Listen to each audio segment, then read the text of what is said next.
I want to talk about one of the most common failure modes I see in change movements, and it's the refusal to build the bridge because the bridge is not the destination.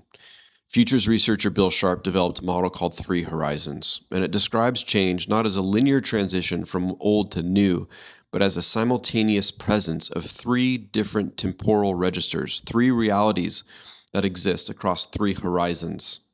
Horizon one is the dominant system, right? It's the today. It's the existing institutions, practices, and norms that currently organize our collective life.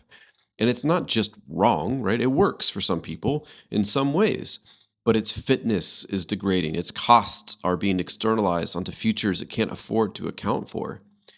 On the other end, we have Horizon 3, right? This is the emergent future. This is the new system, and it's organized around different values, different relationships, and a different understanding of wealth and health and what human flourishing actually means.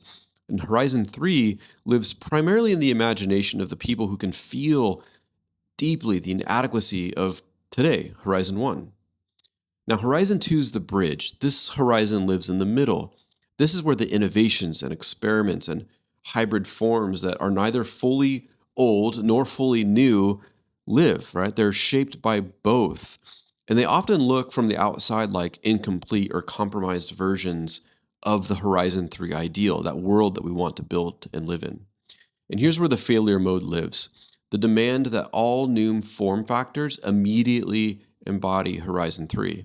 And if it's not perfectly regenerative, perfectly equitable, or perfectly whole, that it's not worth doing. That demand is not principled, it's impatient. And it tends to produce two outcomes: paralysis, because nothing that can actually be built today fully satisfies the vision, or a purity culture in which the perfect becomes the enemy of the generative.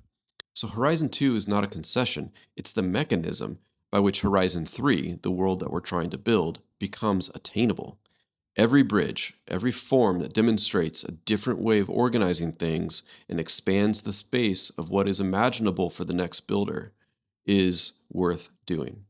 The bridge is not the destination, but there is no reaching the destination without building the bridge.